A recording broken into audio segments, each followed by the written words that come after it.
Hello there. Us devs get it wrong all the time, and we all kind of feel like imposters, right? Regardless of who's watching this video, I think we can all agree on the fact that games are supposed to be fun. So why is that so hard to get right?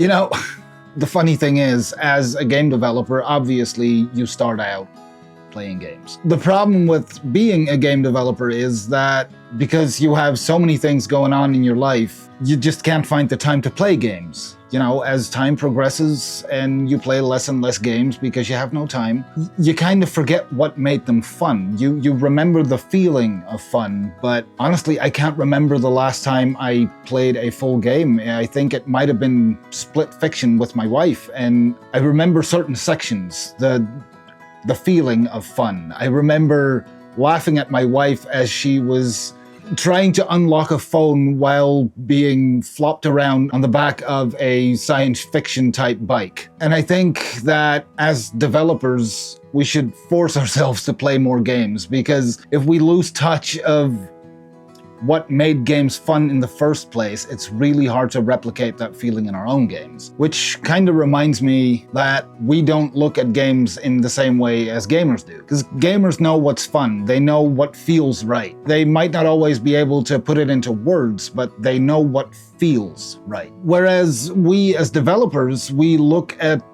data tables and structs, and we might focus on the wrong things. Because data tables and structs and programming language are not, in essence, fun. And it doesn't make you feel anything. Essentially, we start out with nothing. We start out with a skybox, maybe a landscape, and maybe some gray boxes. But that's it. And from that, somehow, we have to figure out how to make that a fun, playable experience.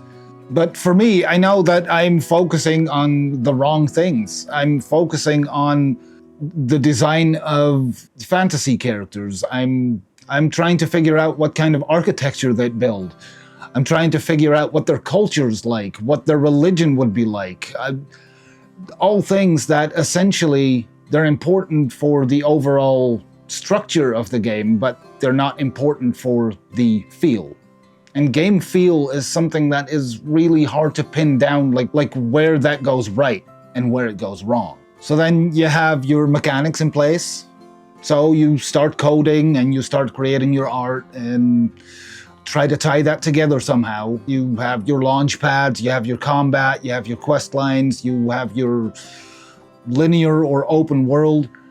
But what do you do with it? Because mechanics on their own aren't necessarily fun. It's not what you have, it's how you use it. It's honestly, at this point, I don't know what the hell I'm doing. We have an open world, we have a main character named Liam, and he can run around, and he can open his inventory, and he can talk to an NPC, and he can fight some bears.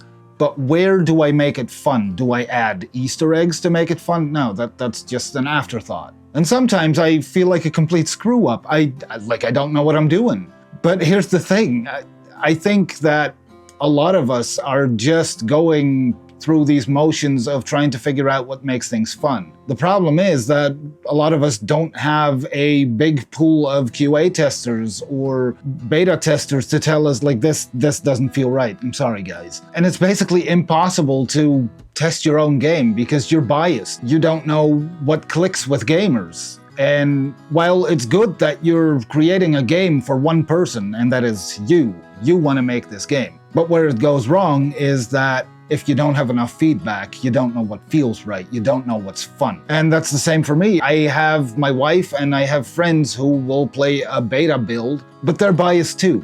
I do know one thing though, I need to stop focusing on the wrong things, and I need to start focusing on trying to make things fun first and interesting second. And that sounds really counterintuitive, because when I create an asset as an artist, I want to know the entire backstory. If it's a 2,000-year-old wall that's left standing somewhere in the world, I want to know what happened to it. Has it seen war? But that's not important. The important part is having the game feel fun, because gamers don't care if that tiny piece of wall that's left in the world has seen 3 world wars and, I don't know, magic impact, they don't care. They'll run past it and not even notice it. So that's essentially where I screw up with fun, completely focusing on the wrong things. And I'm really curious if other people run into the same issues, if they're focusing on tiny little things that don't matter in the large scheme of things. I do know one thing though, I need to start adding sound effects and music to Dawnspark, because without it, it just feels like a barren wasteland, and even the combat feels less impactful. Sound effects are so important for game feel, and I know this is kind of a tangent, but have you ever watched a movie without sound? Have you ever seen a horror movie with the sound turned off? Boo. Yeah, it doesn't resonate. Anyhow, back to the topic at hand. I think as game devs, we should try and stop focusing so much on the little things that bother us and start focusing more on the stuff that would bother gamers. And I think when it comes to mechanics, more doesn't equal better. I think when it comes to art or storylines, more also doesn't equal better. I think what gamers care about is feel, and that is all. The game feel is central to every single thing that we do. And I think we need to focus on that. And honestly, maybe we should ask more gamers, like, hey, what do you think is important when you play a game, and try to get to the core of how to make things better for us and for them. Sorry for the tangent there, but sometimes I just feel like I need to vent or maybe bounce ideas off of my fellow devs. And I don't know, let me know what you think. See you later.